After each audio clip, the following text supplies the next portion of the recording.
Siyabingelela bazalwane egameni lika Jesu Kristu umfeli wethu. Siyambonga ke uNkulunkulu bathandekayo nakulonyaka ukuthi aphinde asivulele umnyango ukuthi sibe nomkhuleko kakhulu, sifune ubuso bukaNkulunkulu sisemkhulekweni. Sibonga nje uNkulunkulu ukuthi uhamba kunye nathi ukanye nathi uNkulunkulu. Ungavumi ke sihlobo sami ukuthi usasemthandazweni ukuthi uqhubeke angekho yena.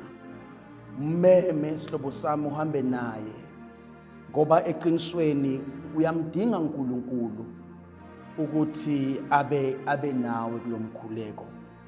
Ngeke wakwazi ukuphumelela ukukhuphuka lentaba noma ukuqhubeka nalenkonzo yomthandazo engekho eduze nawe. Usuku nosuku kuhle sihlobo sami ekhaya ukuthi umncenge uNkulunkulu, ukuthi uNkulunkulu yiba nami.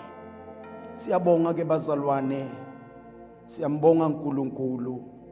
Siyakholwa futhi ukuthi konke lokho esicela kuye indlebe yakhe ilalele bazalwane. Uyalalela uNkulunkulu abese phendula. Akafani nabonkulunkulu bakulomhlaba, kodwa uNkulunkulu uyalalela, uNkulunkulu olalelayo. Thina kuye singabantwana, yena ungubaba wethu. Unamazwi ke bazalwane ngizocela siwabuke bese ke siyakhuleka egameni lika Jesu. Nawe usekhona lapha ekhaya, bonga vula kunye nami encwadini yabaseFilipi chapter 4 sifunde kusukela kuverse number 6 egameni lika Jesu. Ake sifunde kanye nawe sihlobo sami. Uthi lo obhalayo ningakhathateki ngalutho, kepha kuko konke icelo tenu atatiwe nguNkulunkulu ngekukhuleka nekunxusa kanye nekubonga. Ningakhathateki ngalutho, kepha kuko konke icelo tenu atatiwe nguNkulunkulu.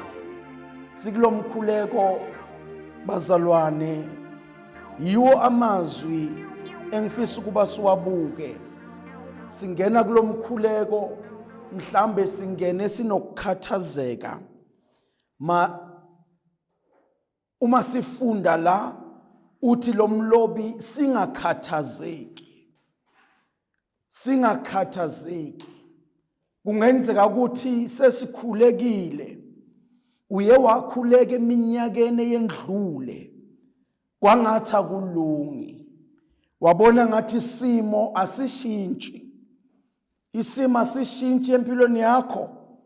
Isimo asishintshi ekhaya lakho. Isimo asishintshi esinye isikhathi nasemsebenzini. Futhi isimo asishintshi nakubantwana bakho. Solo kwangathi kuyafana. Futhi ngenzeka ukuthi usuqabanga ukuthi uNkulunkulu ngathi akakunaki futhi akawuzwa umkhuleko wakho. Kodwa angisho ke sihlobo sami ukuthi uNkulunkulu lo esimkhonzayo, uNkulunkulu ozwayo umkhuleko womuntu noma womntwanakhe. Uyawuzwa nowakho uyawuzwa. Ingakho la abhala Pauli athi ningakhathateki ngalutho, kodwa ticelo tenu atatiwe nguNkulunkulu ngokukhuleka nangokunxusa kanye nokubonga. Leticelo tethu bazalwane sinikeziwe indlela yokuthi sitithumele kuNkulunkulu ngesikuyo namhlanje kulomkhuleko. Indlela yokuthi sikhuleke, yona indlela yokuya kuNkulunkulu simazise inhlupheko zethu, simazise usizwe sinalo ebandleni esikulo, lokho esikufunayo, lokho esikufisayo, emphakathini esikuwo, lokho esikufunayo, lokho esifisa senzele kona uNkulunkulu. Simazisa ngomkhuleko. Umkhuleko iyona ndlela impela uNkulunkulu esixhumana nayo ngaye. Sixhumana noNkulunkulu through umkhuleko. Sithole ithuba, sithole indlela enhle yokuthi simikise tikhalo tethu kuNkulunkulu. Sitimikisa ngawo umkhuleko. Yingakho Paul uthi lalelani bazalwane, maningakhathazeki nina, kodwa mikisani ticelo tenu, mikisani tonke tinsizi tenu, mikisani zonke inkathazo zenu kuNkulunkulu. Lana Paul ukhuluma ngaNkulunkulu, uNkulunkulu ophilayo, uNkulunkulu onguye izolo, uNkulunkulu onguye namuhla, uNkulunkulu onguye naphakade, uNkulunkulu olalelayo yonke imikhuleko yabazalwane. Ungakhathateki isihlobo sami, noma ngabe ubenako ukukhathazeka, kodwa ukhona uNkulunkulu ozoguqula isimo sakho. Khona uNkulunkulu ozoguqula lokho ofisa ukuthi akuguqule. Uthembekile, uyathembisa bese uyafeza. Yebo bazalwane, izicelo zethu mazazwe uNkulunkulu.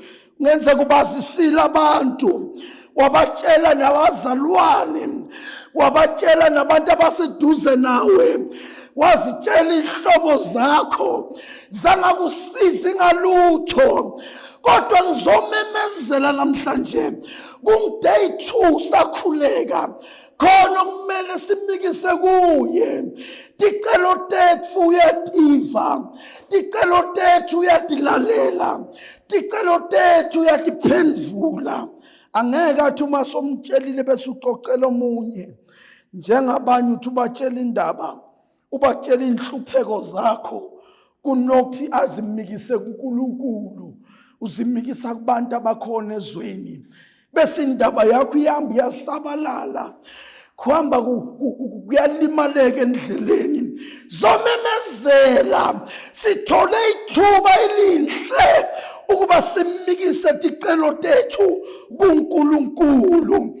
uNkulunkulu usivulela ithuba, asiqhubekeni bazalwane, noma ngabe uyezwa sekunzima, kodwa qhubeka ukhuleke, ngoba yiyona ndlela yokuxhumana noNkulunkulu. Ilawa mazwi isihlobo sami esiyokhuleka kuwo. Mikisa kuNkulunkulu, yisona isikhathi esinhle lesi kuthi umikise kuNkulunkulu zonke insizi zakho. Uthi yena uyakuthwalela, yena uyakukhathalela, yena ngeke avume ngawe. Nguye owazi ukushintsha isimo, uyakukulekelela. Phosela kuye, gincela kuye, uyakuyisiza impilo yakho. Asivala amehlo sikhuleke nawe.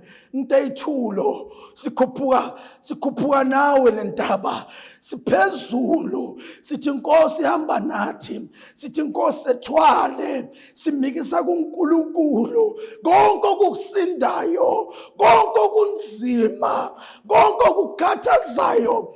Nansi indlebe kaNkulunkulu, ulalele ekhala kwakho, usekhona lapha ekhaya.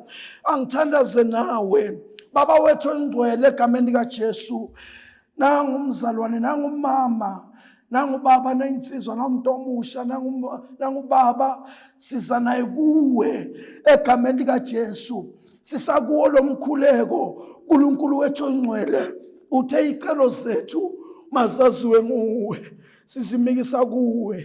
Sipha amandla Nkosi, nalo mupha amandla, nalo mupha amandla okuba zimikise ngesibindi izicelo anazo, ngoba wena uvula izandla, ulindele wonke okhalayo, uthi zani nonke nikhatheleyo nenisindwayo, wena uyakwazi ukumkhulula umuntu umphumuze. Enza njalo Nkosi, asikuthumi kodwa siyacela egameni likaJesu. Amen.